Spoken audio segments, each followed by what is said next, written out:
हरे कृष्ण। ओम नमः भगवते वासुदेवाय।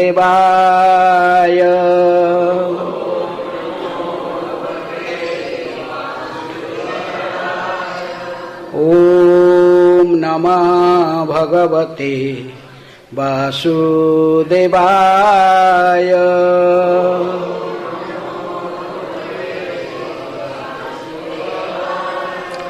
ओम नमः भगवते वासुदेवाय।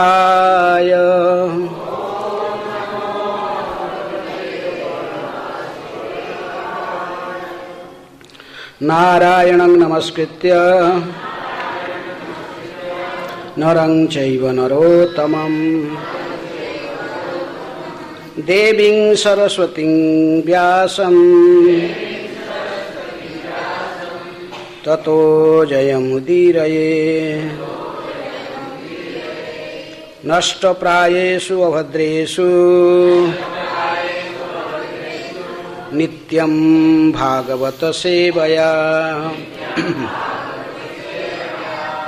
भगवते उत्तम श्लोके भक्तिर्भवति नैष्ठिकी।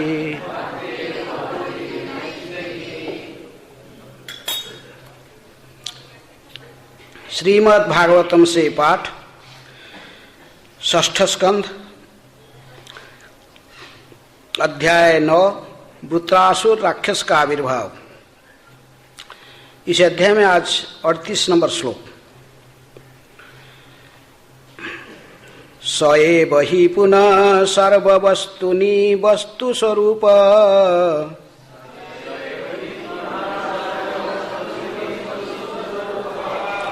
सर्वेश्वर सकल जगत कारण कारणभूतः।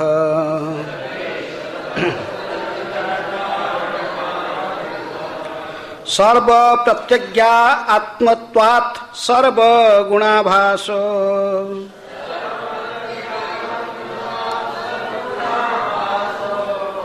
उपलक्षित एक एव पर्यवशेषितः।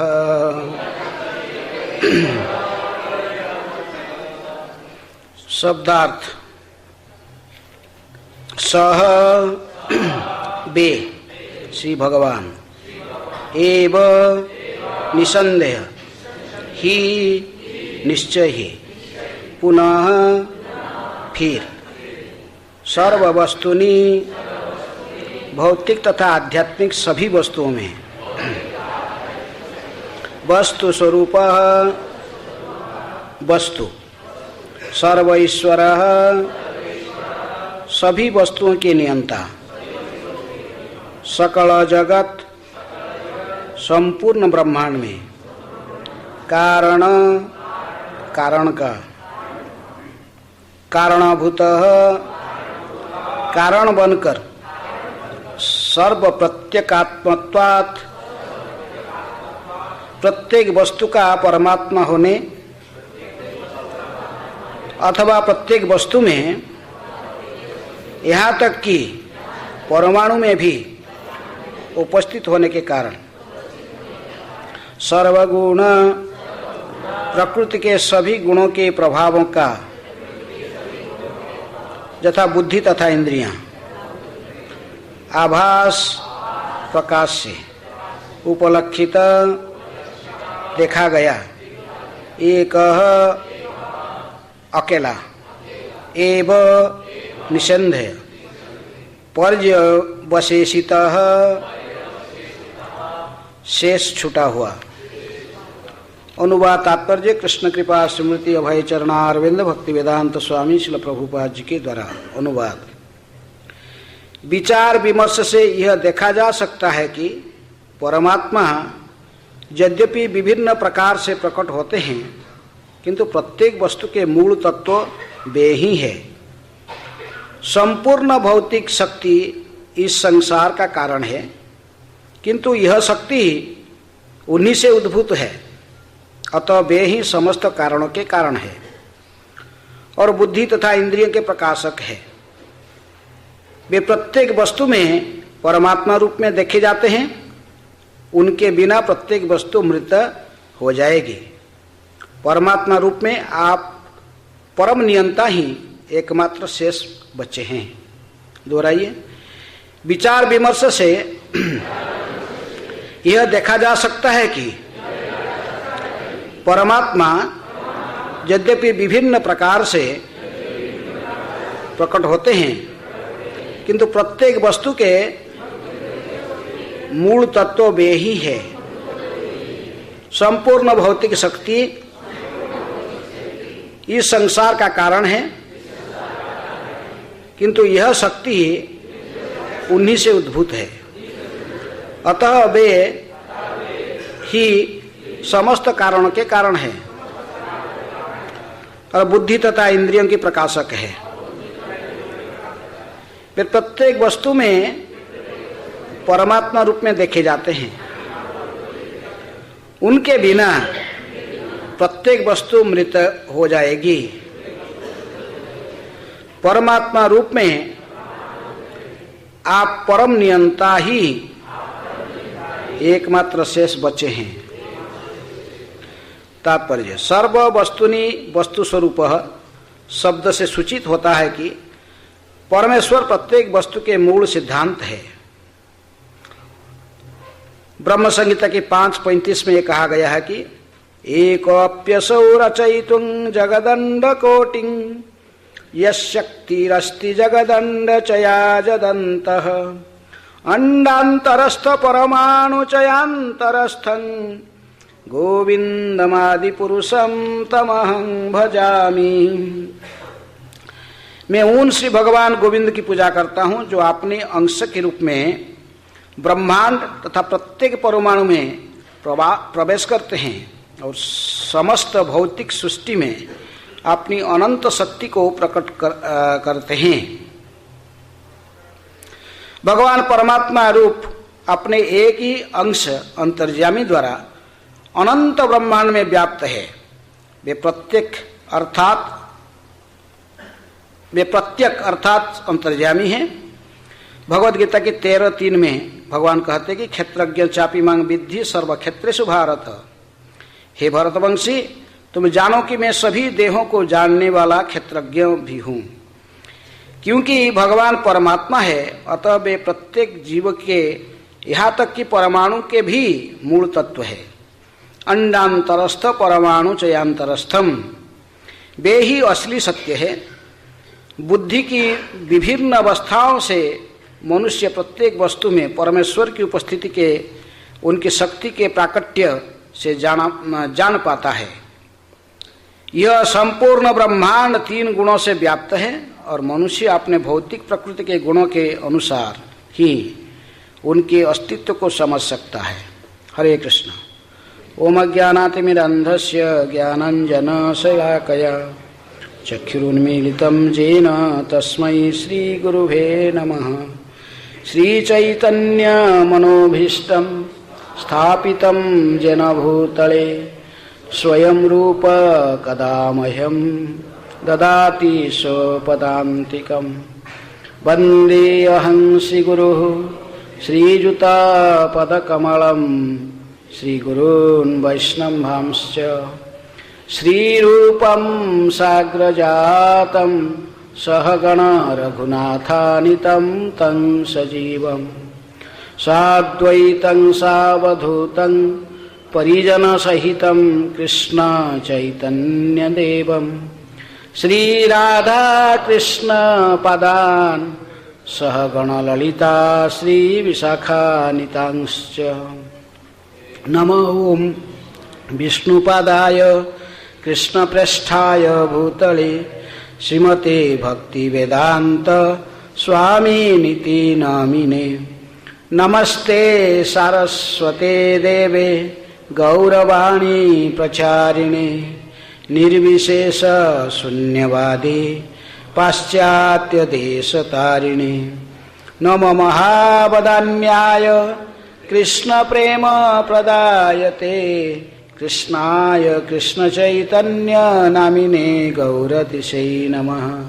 हे कृष्ण करुणा सिंधु दीनबन्धो जगत्पते गोपेश गोपिकान्त राधाकान्त नमस्तुते तप्त कांचन गौरांगी राधे वृंदावनेश्वरी वृषभानुसुते देवी प्रणमामि हरिप्रिये वाञ्छाकल्पतरुभ्यश्च कृपा सिन्धुभ्येव च पतितानां पावनेभ्यो वैष्णवेभ्यो नमो नमः।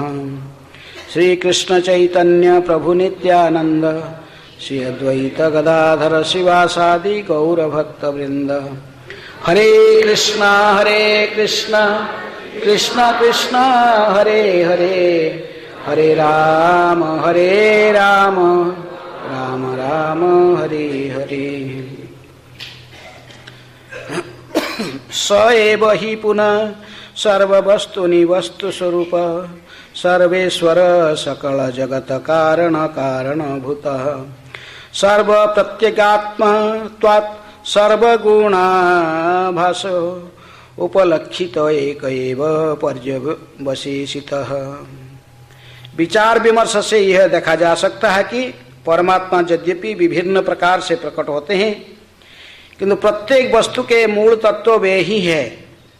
संपूर्ण भौतिक शक्ति इस संसार का कारण है किंतु यह शक्ति उन्हीं से उद्भूत है, अतः वे ही समस्त कारण के कारण है और बुद्धि तथा इंद्रियों के प्रकाशक है। वे प्रत्येक वस्तु में परमात्मा रूप में देखे जाते हैं। उनके बिना प्रत्येक वस्तु मृत हो जाएगी। परमात्मा रूप में आप परम नियंता ही एकमात्र शेष बचे हैं। तो देवताओं की स्तुति ये चल रहा है। भगवान ने सारे देवता एकत्रित होकर भगवान विष्णु या नारायण की स्तुति कर रहे हैं। यहाँ पर दो स्तुति की वर्णन है। पहला स्तुति में कुछ श्रवण करके ही, जो कि 21 नंबर श्लोक से 27 नंबर श्लोक तक, इसको श्रवण करके ही भगवान साक्षात रूप में उनके सामने प्रकट हुए। शंख चक्र गदा पद्म धारण करते हुए उनके सम्मुख में प्रकट हुए और भगवान प्रकट होने के बाद फिर वो दूसरा स्तुति करते हैं, जो कि 31 नंबर श्लोक से लेकर 45 नंबर श्लोक तक है। ये 15 श्लोक में पहला 7 श्लोक में स्तुति सुनकर भगवान प्रकट हो गए। भगवान प्रकट होने के बाद फिर 15 श्लोकों में फिर स्तुति प्रारंभ कर रहे हैं फिर। तो इसलिए अभी भगवान उनके सामने प्रकट हो चुके हैं। किनके सामने? देवताओं के सामने। समय अभाव, क्योंकि ये प्रसंग तो बहुत पहले से आप जानते हो, क्योंकि अध्याय का नाम ही वृत्रासुर राक्षस का आविर्भाव। ये वृत्रासुर, क्योंकि श्रीधर स्वामी कहते कि भागवत पुराण को पहचानने का एक तरीका है कि जिस पुराण में महाराज चित्रकेतु या वृत्रासुर के उपाख्यान का वर्णन की गई है, ये भागवत पुराण में ही इसका वर्णन आता है। महाराज चित्रकेतु या वृत्रासुर की महिमा है। वैष्णव कौन है, वैष्णव का परिभाषा क्या है, उनकी महानता क्या है, इस उपाख्यान से पता लगता है कि जहाँ पर जिनकी प्रशंसा स्वयं वैष्णवानंद यथासंभु करते हैं। जब भी माता पार्वती ने अभिशाप दिए हैं किसको? महाराज चित्रकेतु को। महाराज चित्रकेतु बड़े नम्रता से अपने विमान से उतरे और प्रणाम किए। किनको? माता जी को, जिन्होंने इनको अभिशाप दी थी, उनको ही प्रणाम करके माता जी कहे कि आपका अभिशाप शिरोधार्य है। यदि वो प्रसंग बहुत बड़ा है, शुक्र सारे, लेकिन उस प्रसंग में उदारता और महानता को देखकर, सहनशीलता को देखकर महाराज चित्रकेतु के शंकर जी ने कहे कि देखो, पार्वती को कहे देखो वैष्णव की महान गुण को देखो, जो नारायण परा सर्वे न बिभ्यस्यति कश्चन स्वर्ग अपवर्ग नरकेषु अपि तुल्यार्थदर्शिना।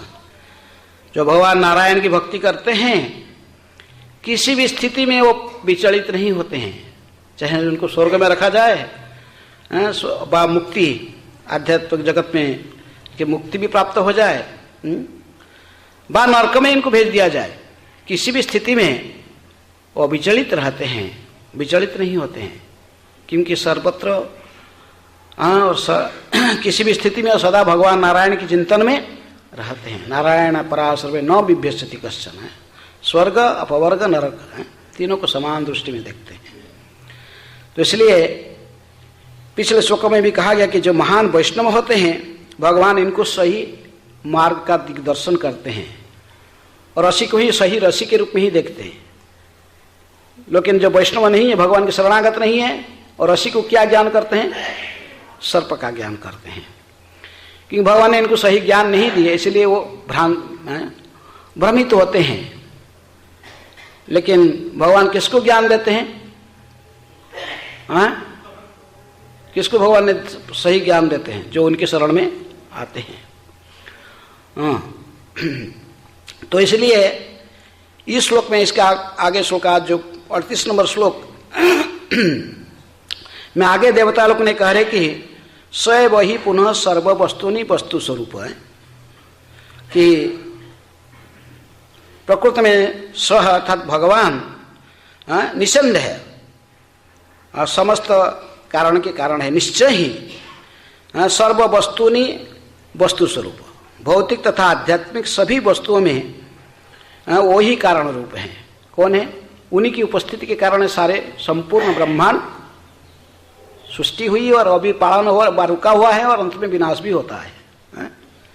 भगवान कहते कि श्रीमद् भागवत के चतुर्थ श्लोकी में पहला श्लोक में कहते, दूसरे जो कि दूसरा स्कंद 9वें अध्याय में वर्णन आता है, भगवान कहते कि अहम एवास्य एवाग्रे नान्यत यत् सत असत पराम पश्चात हम यत् यताश्च जो वशिष्यत सोऽस्मि हम।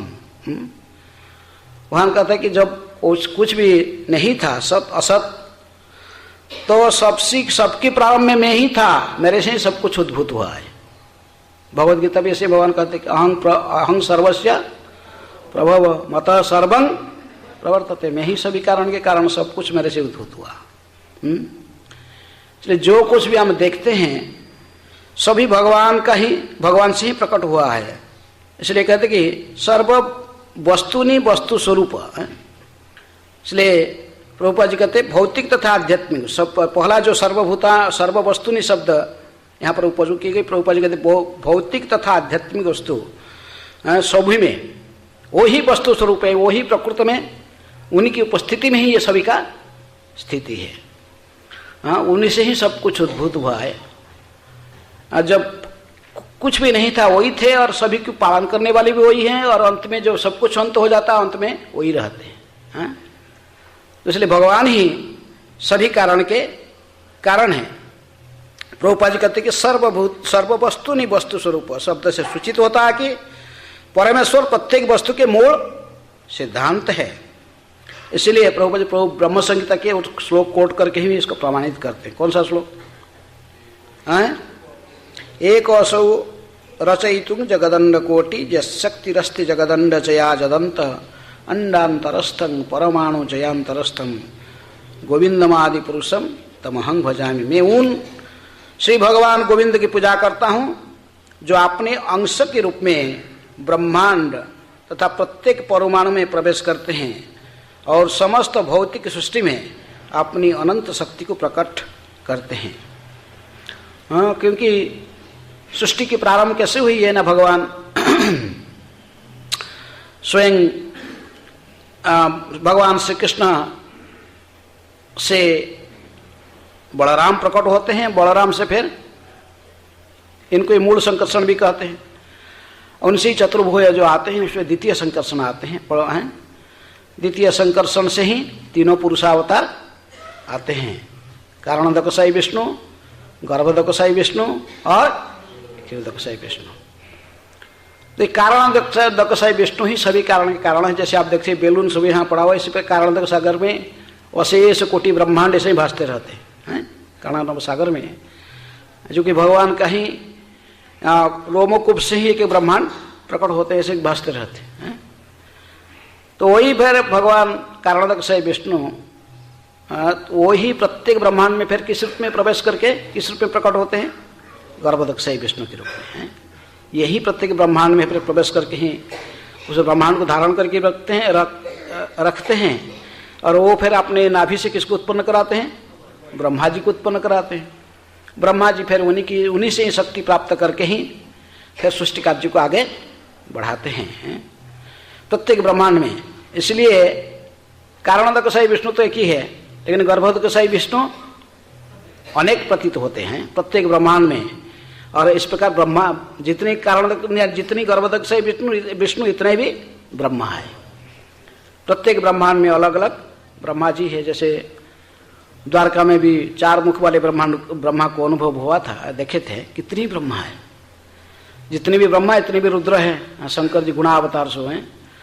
तो इसी प्रकार ये भगवान के ही रूप में प्रकट होते हैं, यदि कारणोदकशाही विष्णु के रूप में, फिर गर्भोदकशाही विष्णु के रूप में, और जितनी भी सृष्टि फिर ब्रह्मा जी करते भगवान की व ब्रह्मा जी करते हैं भगवान से शक्ति प्राप्त करके ही। फिर सभी में वो स्वयं प्रवेश करके ही सभी को धारण करते हैं। किस रूप में? क्षीरोदकशाही विष्णु, वो ही परमात्मा है। इसलिए क्षीरोदकशाही विष्णु ही परमात्मा की भूमिका निभाते हैं। और ये ही राक्षसों को वध करने के लिए संतों को पालन करना, परित्राणाय साधुनां विनाशाय च दुष्कृतम, जो भी अवतार आते हैं क्षीरोदकशाही विष्णु के माध्यम से ही आते हैं। या स्वयं क्षीरोदकशाही भी अवतार कभी कभी अवतरित होकर राक्षसों को संहार करते, धर्म की रक्षा करते हैं। तो इस प्रकार भगवान भिन्न भिन्न रूप में हैं। जैसे ही गर्भोदकशाही विष्णु के रूप में वो प्रत्येक ब्रह्मांड में प्रवेश करके हैं, वही परमात्मा रूप में वहां पर ब्रह्मांड की परमात्मा बन के रहते हैं।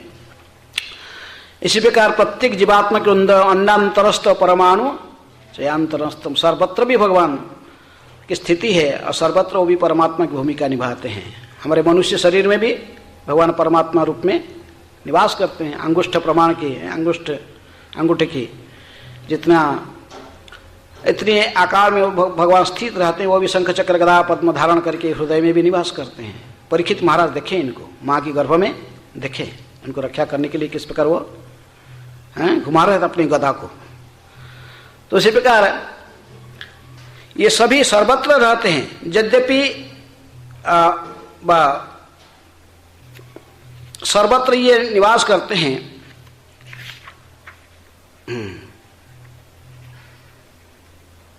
विभिन्न प्रकार से प्रकट होते हैं, किंतु प्रत्येक वस्तु की मूल तत्व वे ही है। इनसे ही सब कुछ उद्भूत हुआ है।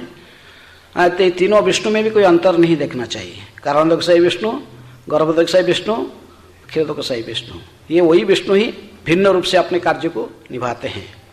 वहाँ पर कारणोदकशाही विष्णु के रूप में सारे ब्रह्मांड को प्रकट करते हैं, कराते हैं, और वही फिर क्षीरोदकशाही गर्भोदकशाही विष्णु के रूप में उसके अंदर प्रवेश करके ब्रह्मा को उत्पन्न कराते हैं नाभि से, और वही फिर परमात्मा रूप में सर्वत्र व्याप्त है।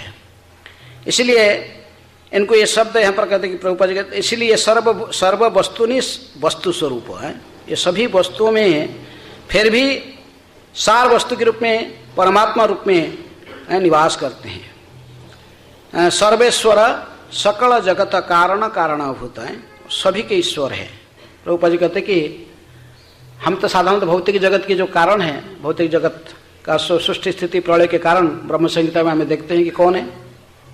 सृष्टि स्थिति प्रलय साधन शक्ति रेखा छाये वजस्य भुवनानि विभर्ति दुर्गा इच्छानुरूपमपि जस्य चचेष्टते सा गोविंदमादि पुरुषम तमहं भजामि। क्योंकि इसलिए प्रभुपाद जी लिखते हैं कि प्रकृति में तो ये सभी कारण के कारण ब्रह्मांड तथा प्रत्येक परमाणु ने भगवान कहते कि सब भौतिक शक्ति के द्वारा प्राकट्य हुई है। लेकिन ये जो भौतिक शक्ति जो दुर्गा है, जो ये भौतिक जगत का प्राकट्य के कारण है, सृष्टि स्थिति प्रलय की अधिकारिणी देवी है, वो भी उनसे ही प्रकट हुई। किससे?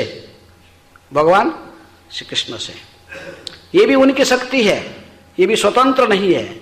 इच्छानुरूपमपि यस्य चेष्टते सा।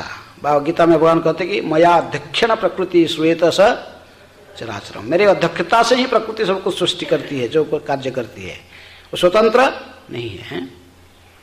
मया अध्यक्षण प्रकृति श्वेत स चराचरम हेतु नानु कौन्तेय जगत भी परिवर्तित।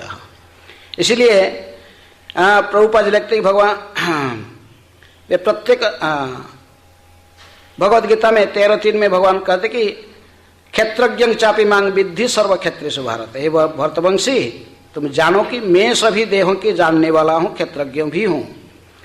क्योंकि भगवान परमात्मा है, अतः वे प्रत्येक जीव के, यहां तक कि परमाणु के भीतर भी मूल तत्व है।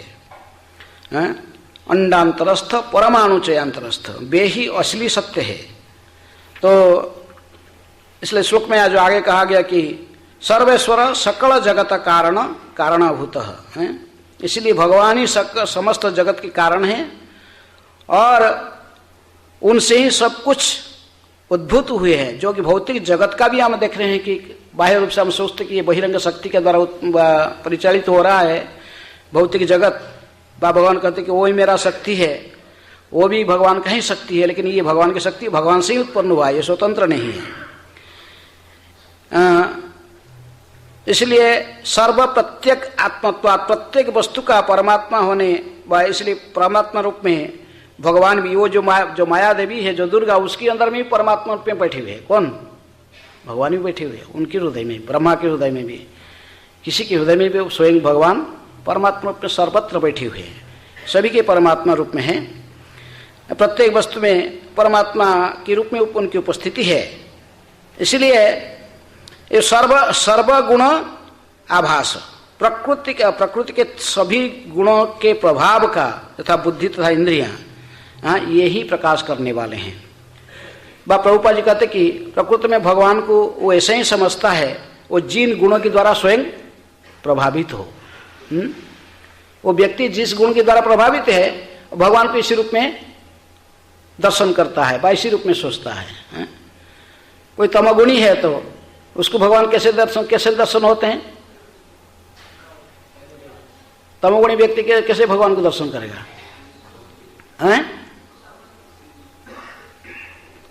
तो काली को कौन पूजा करते हैं? तमोगुणी व्यक्ति हैं। जो तमोगुणी होते हैं माता काली की पूजा करेंगे तो उनको वही दिखाई पड़ते, मांस खाएंगे, मदिरा पिएंगे, तो सब भगवान के नाम से भगवान पास में अर्पण करी, भोग सोचे कि ये सब माँ का प्रसाद है। कि वेद में ऐसा ही बताया गया कि जैसे सारे पुराण हमारे जो दी गई है, शास्त्र दी गई है, कोई किसी पुराण में कहा गया कि कोई कहते ना देवी पुराण है, उसमें कहे देवी ही भगवान है, हैं? देवी भगवान कहा गया। लिखने वाले एक ही व्यक्ति है, कौन? व्यासदेव जी ने सारे पुराण को संकलन किए हैं। लेकिन फिर ऐसा क्यों किया? एक पुराण में लिखते कि देवी भगवान है, और शिव पुराण में कहते कि कौन भगवान है? शंकर भगवान है। विष्णु पुराण में कहते विष्णु भगवान है, सूर्य पुराण में कहते सूर्य भगवान है, हैं? सब इसे प्रत्येक यदि इसी पढ़ के स्वयं तो इसलिए मतिभ्रांत हुआ व्यासदेव जी की भी, हैं? तो ऐसे अलग अलग भगवान, पंच उपासना कहते हैं हमारे वेद में भी कहा, कर्मकांड में कहा गया 5 उपासना, 5 भगवान की 5 रूप है, हैं? एक मायावादी प्रवचन कर रहे थे इधर, हम जाते रास्ते में जा रहे थे, देखे कि ये कथा है अभी वो अंतरित हो चुके हैं। राम सुख दास जानते, बड़ा फेमस कथाकार किताब है उसकी। सुन तो उन्होंने पूछे भाई भगवान कौन है? तो बोले भगवान 5 है। हैं? वो 5 भगवान? बोले हाँ 5 भगवान है। तो कहते कि विष्णु भगवान है, शिव जी भगवान है, दुर्गा भगवान है, और सूर्य भगवान है, और गणेश भगवान है। 5 हैं? एक ही भगवान 5 रूप बस। बोले ये सब भगवान है, किसको भी मान सकते, तुम्हें 5 से कोई किसको मान सकते। अर्थात गुणा के आधार पर लोग मानते हैं, हैं? जो तमोगुणी है किसको भगवान मानेगा? किसको? शंकर पार्वती हैं? जो रजोगुणी है भी वही, और अपने गुणों के आधार पर लोग भिन्न भिन्न भगवान को स्वीकार करते हैं। तमोगुणी एक को भगवान मानेगा, रजोगुणी और किसको भगवान मानेगा? हैं?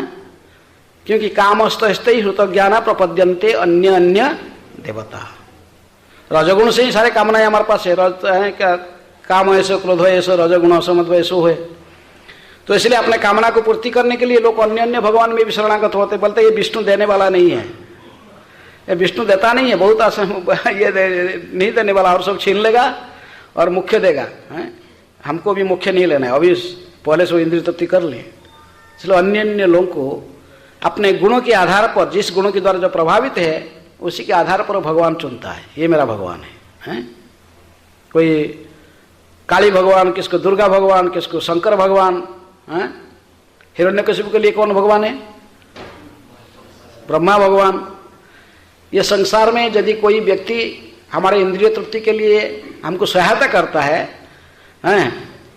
अब तो उसे हम भगवान मान लेते हैं, जब तक हमारे मन में हम सत्वगुण में नहीं है। सत्वगुण में नहीं होने से विशुद्ध सत्वगुण की स्थिति विषय है, त्रिगुण विषय वेदा निस्त्रिगुण्य भवार्जुन।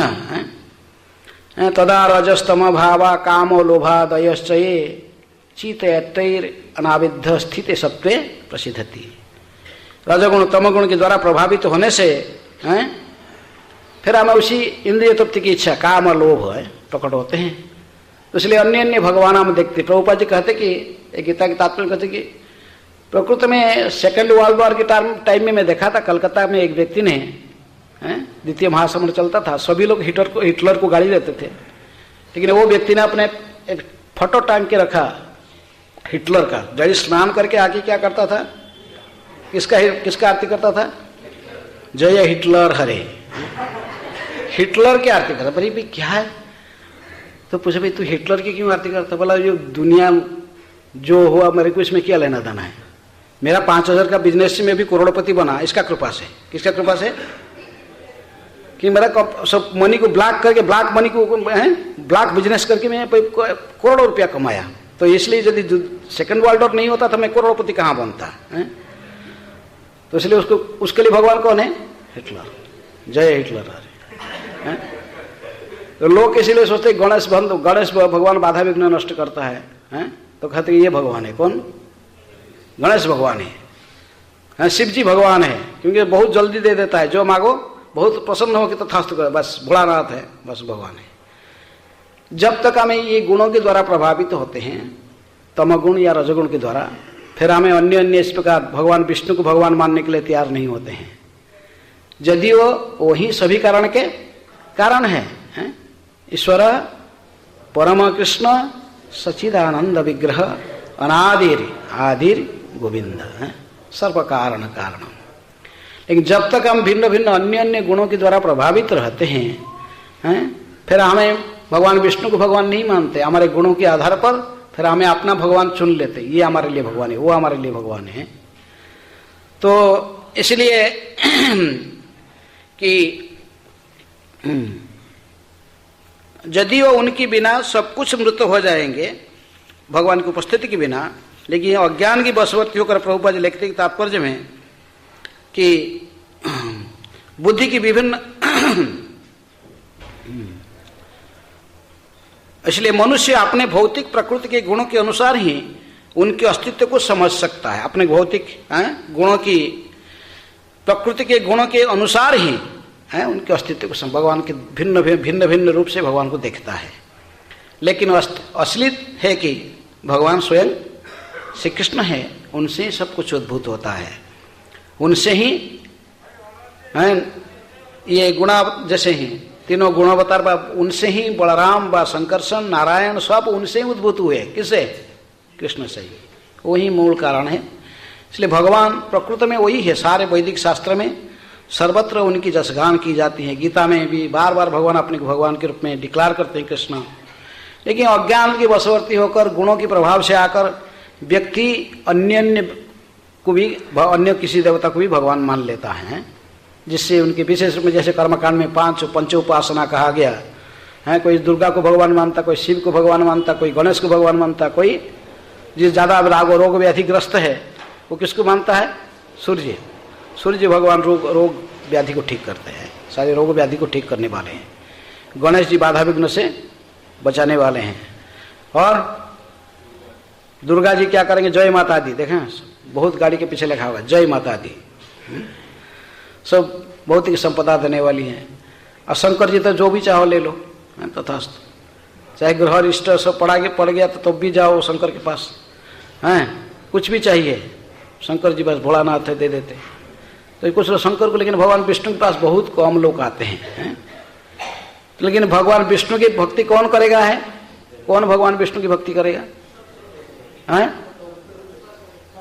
जो प्रकृति में भौतिक इच्छा से मुक्त हैं, हैं भौतिक इच्छा की, लेकिन जदियो भागवत, लेकिन भागवत कहता है कि फिर भी तुम इसकी उसके शरण में, जदियो तुम्हारी भौतिक इच्छा है, अकाम सर्व काम वा मुख्य काम उदारधि तीव्रेण भक्ति जोगेन जजेत पुरुषम पराम। तुम्हारे मन में भौतिक इच्छाएं हो या सभी प्रकार की इच्छा हो या किसी भौतिक इच्छा न हो या भगवान की अकाम अर्थात कोई भौतिक इच्छा नहीं है, निष्काम भाव से भगवान की सेवा करने की भावना है, सर्व काम सभी प्रकार की भौतिक इच्छा क्यों न हो, बा मुख्य काम है मुक्ति प्राप्त करने की, सारूप्य सामीप्य सालोक्य षष्ठी कुछ भी इच्छा है, मुक्ति प्राप्त करना चाहते हो तो किसी भी स्थिति में आप परम पुरुष भगवान श्री कृष्ण की शरण में जाओ। ये कह रहा है, भागवत कह रहा है। इसलिए देवता लोग ने कम से कम हम देखा है, प्रकृति में मानते हैं कि देवता लोग सत्वगुण में हैं, ऐसे कहा जाता है। मनुष्य जोनि विशेष रूप में रजोगुण के द्वारा प्रभावित है और निम्न जोनि तमोगुण के द्वारा प्रभावित है। लेकिन देवता लोग ने सत्वगुणी हुए, इसीलिए वो कम से कम किसके पास जाते हैं? विष्णु के पास जाते हैं। इसलिए वो जानते हैं भगवान विष्णु ही सभी कारण को, जदियो फिर भी अपना स्वार्थ में बाधा पड़ने से कभी कभी वो फिर विष्णु के साथ भी लड़ जाते हैं। देवता सकाम भक्त हैं, लेकिन फिर भी कम से कम उनको विपद आता तो दूसरे देवता के पास नहीं जाते, किसके पास जाते? विष्णु के पास जाते हैं। ब्रह्मा जी की लीडिंग से उनके पास जाकर सभी मिलकर फिर क्षीरोदक सागर किनारे खड़ा होकर किसको स्तुति करते हैं? विष्णु की स्तुति करते हैं। लेकिन भगवान विष्णु फिर उनकी प्रार्थना सुनकर उनको संकट से उद्धार करते हैं। लेकिन इस मनुष्य जोनि में हम भिन्न भिन्न अन्य अन्य देवताओं के पास भागते हैं। जो भक्त है वो जानते हैं कृष्ण की शरण में जाते हैं। इसलिए भक्ति या भक्त शब्द केवल किसके पास उपयोग की जाती है? केवल वैष्णवों को ही भक्त कहा जाता है। भगवान विष्णु का आश्रय करते हैं। जो कहते कि वो दुर्गा भक्ति कर रहा, वो शंकर जी का भक्ति कर रहा, ये देव देवता की भक्ति, इसको भक्ति शब्द वहां उपयोग नहीं की जाती है। भक्ति का अर्थ है भगवान विष्णु की भक्ति करना। भगवान विष्णु की भक्ति को भक्ति कहते, अन्य भक्ति को भक्ति नहीं कहते। वो तो केवल काम अस्त्र ज्ञान है, बिना भौतिक इच्छा के लेकर केवल गए। लेकिन हमारे पास भौतिक इच्छा होते हुए भी भगवान क्योंकि कहते कि यदि भक्त के नीचे और एक प्रकार के व्यक्ति हैं, उनको सुकृतिवान कहते हैं। जो सुकृतिवान में इनको कहा जाएगा जो भगवान के सब विष्णु की शरण में आते हैं। चतुर्विध भजते माम जना सुकृति न अर्जुन, सुकृतिवान व्यक्ति मेरी शरण में भी आते हैं। इनको क्या कहते हैं? आर्त अर्थार्थी जिज्ञासु ज्ञानी हैं। ये देवता लोग ने कौन सा कैटेगरी में आते? कौन सा कैटेगरी में क्या देवता लोग आते हैं? आर्त अर्थार्थी जिज्ञासु ज्ञानी किस कैटेगरी में आते हैं? विपदग्रस्त होकर है। विपदग्रस्त होता है, वृत्रासुर आ गया, उनका सारे अस्त्र शस्त्र को भी खा गया सब। इससे इतना विशाल वृत्त बने, आवृत कर लिया पूरे। आकाश को आवृत इतनी विशाल था कि ये जितने दिव्यास्त्र छोड़े, देवताओं के पास में दिव्यास्त्र है, मनुष्य उनके सामना नहीं कर सकता, लेकिन वो दिव्यास्त्र को भी सब खा गए। जैसे महाभारत युद्ध में कौन प्रकट हुआ था? घटोत्कच है सब। ये जितने अस्त्र तोड़ के बस कुछ नहीं होता। तो वृत्रासुर इस प्रकार सारे इंद्र आदि देवताओं के सारे अस्त्रों को जब खा गया तो बेचारे भयभीत होकर भगवान के पास गए हैं, विपदग्रस्त होकर। लेकिन साधारण देवता लोगों ने कभी विपद आता तो भगवान के पास जाते हैं। जो अच्छे में रहते तभी नहीं स्मरण करते भगवान को, तभी तो आराम से अमृत पी के बस अप्सरा की नृत्य देखना, बस आराम से रहना, फिर मस्ती में रहते। शराब क्या पीते? सोमरस अमृत पी के से रोग व्याधि कुछ होता नहीं है उनके शरीर में। देवताओं के हमारा शरीर में जैसे रोग व्याधि होता है, देवताओं के शरीर में से रोग व्याधि नहीं होता है, वो पूरे स्वस्थ रहते हैं। उनका केवल एक ही भय है, क्या? राक्षसों के आक्रमण। राक्षस आक्रमण कर लिए तो फिर उनके से लड़ाई करना पड़ता है। तो उस समय फिर भगवान को याद आता, तो भगवान याद करते हैं। नहीं तो नहीं, उनको कुछ नहीं, खाना कर रहना आराम से, स्वास्थ्य शरीर बहुत सुस्त सबल है, कोई रोग व्याधि नहीं होता है, लंबे समय जीवित रहते हैं। तो इसलिए विपदग्रस्त होकर वो शरण में जाते हैं। ऐसा ही अर्थार्थी होकर भी कोई कोई शरण जाता है। मनुष्य बहुत कम अर्थार्थी होकर जाता है, लेकिन कोई कोई भी जाते हैं। जैसे कौन है? ध्रुव महाराज हैं, जैसे शरण अर्थ अर्थार्थी जिज्ञासु हैं, कुछ जानने के लिए भी नैमिषारण्य के ऋषियाँ जैसे सो। तो इस प्रकार, लेकिन ज्ञानी सबसे बुद्धिमान माना जाता है। भगवान कहते हैं कि ज्ञानी 4 प्रकार की जो सुकृति मेरा शरण में आते हैं उनमें से श्रेष्ठ कौन है? ज्ञानी। ज्ञानी के मन में भौतिक इच्छा नहीं होते हैं, वो केवल मुख्य आकांक्षी है, मुख्य की इच्छा रखता है। लेकिन ऐसे ज्ञानी पुरुष यदि किसी न किसी कारण से भगवान के भक्त बनता है, वो महान बनता है। नहीं? ऐसे कौन ज्ञानी है जो भक्त बन गया? 4 कुमार की उदाहरण दी जाती है। सुखदेव गोस्वामी तो भक्त ही थे, लेकिन इस ज्ञानी, क्योंकि प्रारंभ से ये मुख्य काम ही थे, लेकिन भगवान को भक्ति करके ही भक्तों की संगति में आकर फिर ये महान भक्त बने। तो इसी प्रकार प्रभुपाद जी में तात्पर्य के अंत में कहते कि और मनुष्य अपने भौतिक प्रकृति के गुणों के अनुसार ही उनके अस्तित्व को समझ सकता है। जो जिसी प्रकार की स्थिति में परमात्मा तो एक नहीं, भगवान तो एक ही है श्री कृष्ण, और परमात्मा उनका ही विस्तार है। परमात्मा रूप में वो सर्वत्र निवास करते हैं, ब्रह्मांड के अंदर में भी है। संपूर्ण ब्रह्मांड के अंदर में का भी परमात्मा रूप में, ब्रह्मांड के परमात्मा रूप में कारणोदकसाई विष्णु व गर्भोदकसाई विष्णु के रूप में सर्वत्र है। अक्षरोदकसाई विष्णु की वृत्ति में अन्य रूप में वो अंडांतरस्थ परमाणु चयांतर सर्वत्र व्याप्त है। लेकिन फिर भी उसी भगवान को जब भक्त हैं समझ पाते हैं। भक्त्यामान अभिजानंती जावनश्चास्मि तत्व से ठीक से भगवान कौन है केवल भक्त ही पहचान पाता है, सभी लोग नहीं, अन्य से कोई समझ नहीं पाते। यहाँ से कि देवता लोग भी भ्रमित हो जाते हैं। देवता लोग कभी कभी उनकी कोई विपदग्रस्त होते तो उनके शरण में जाते हैं, नहीं तो नहीं है। इंद्र भी नहीं पहचान पाता है, कभी कभी गोवर्धन लीला में हम देखिए पहचान नहीं पाइए भगवान है। ये कंस के द्वारा प्रपीड़ित होकर ये सारे देवता प्रार्थना किए भगवान को आने के लिए हैं। भगवान को जाकर क्षीरसागर विष्णु को प्रसन्न करने के लिए से प्रार्थना किए क्षीरसागर किनारे ब्रह्मा के नेतृत्व में, लेकिन फिर वो भगवान आए तो वो इन्हों भूल गए हैं। तो इस प्रकार भगवान को समझने के लिए प्रकृति में हमें विशुद्ध सत्व की स्थिति पर रहना चाहिए, तीनों गुणों की परे है। गुणातीत स उच्यते हैं। जो गुणातीत स्तर में तीनों गुण की परे रहता है वो भगवान श्री कृष्ण की भक्ति करता है। जो सत्व गुण की स्थिति पर भी भगवान को समझना, कृष्ण को समझना संभव नहीं है। भगवान कहते हैं निस्त्रय गुण्य भवार्जुन, त्रिगुण विषय वेदा निस्त्रय गुण्य भवार्जुन, इस तीन ऊपर उठो। इसी प्रकार क्योंकि गीता में भगवान कहते कि जो तमगुणी है तो भूत राक्षस किसको पूजा करते हैं? तमगुण भूत प्रेतों को पूजा करते हैं, और जो रजोगुणी है जक्ष राक्षसों को पूजा करते हैं, जो सत्वगुणी है वो देवताओं को पूजा करते हैं, ऐसे कहा गया। और जो तीनों गुण के परे हैं वो कृष्ण को मानते हैं। सत्वगुणी स्तर पर व्यक्ति विष्णु को भी कभी कभी आराधना कर सकता है, गुणावतार विष्णु को, लेकिन हाँ सत्वगुण की, क्योंकि तीनों गुण का ये ही अधिष्ठाता है। रजोगुण की अधिष्ठाता ब्रह्मा, तमोगुण की अधिष्ठाता देवता शंकर जी, सत्वगुण की अधिष्ठाता विष्णु। लेकिन तीनों गुणों के परे त्रिगुणातीत है भगवान श्री कृष्ण। इसलिए कृष्ण भक्त ही निष्काम अतएव शांत, भुक्ति मुक्ति सिद्धि कामी सकली अशांत, सब अशांत रहते।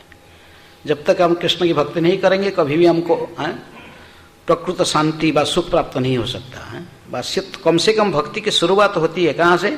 सत्वगुण से। स्थिते सत्वे प्रसिद्धति, नहीं तो रजगुण तमगुण की स्थिति में काम और लोभादयश्चय भिन्न भिन्न इच्छाएं प्रकट होती है, लोभ प्रकट होती है। लेकिन कम से कम सत्वगुण की स्थिति में आने से व्यक्ति स्थिर होकर कर्तव्य अकर्तव्य के विवेचना कर सकता है, क्या करना क्या नहीं करना है, विवेचना करके फिर सही दिशा में आगे बढ़ सकता है।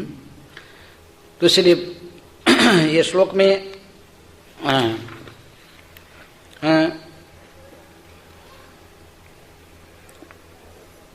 कहा कि प्रत्येक वस्तु के मूल तत्व भगवान विष्णु ही है।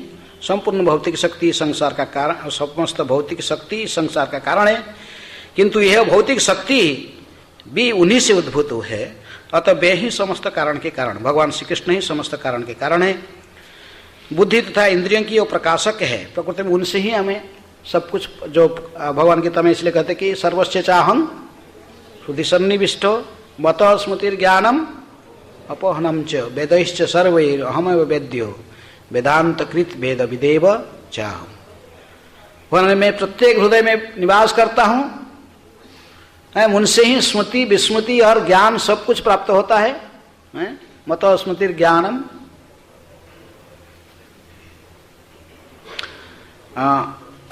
मत स्मृतिर्ज्ञानम अपोहनम च, भूल जाने का, स्मरण करने का सब उनसे ही आता है। सारे वेदों की रचयिता वही है। वेद को पढ़कर जिनको हम समझना चाहते हैं वो भी वही है। वेद सर्वै, हम सारे वेदों को पढ़कर उन्हीं को समझा जाता है। हमें वेदांत कृत, मैं ही वेद की रचयिता हूँ, बात संकलन करता हूँ। वेद विदेव च, हम सारे वेदों को पढ़कर उन्हीं को ही जाना जाता है। इसलिए हमारे जीवन का लक्ष्य कौन होना चाहिए? भगवान श्री कृष्ण ही जीवन का लक्ष्य होना चाहिए। और यही सभी कारण के कारण है। प्रत्येक वस्तु में ये परमात्मा रूप में भी निवास करते हैं, उनके बिना प्रत्येक वस्तु मृत माना जाता है। इनकी उपस्थिति के बिना हम मृत माने जाएंगे कोई भी। परमात्मा रूप में ये सब कुछ सभी को नियंत्रण करते हैं। एकमात्र वही भी सृष्टि के अंत में एकमात्र शेष बचे रहते हैं।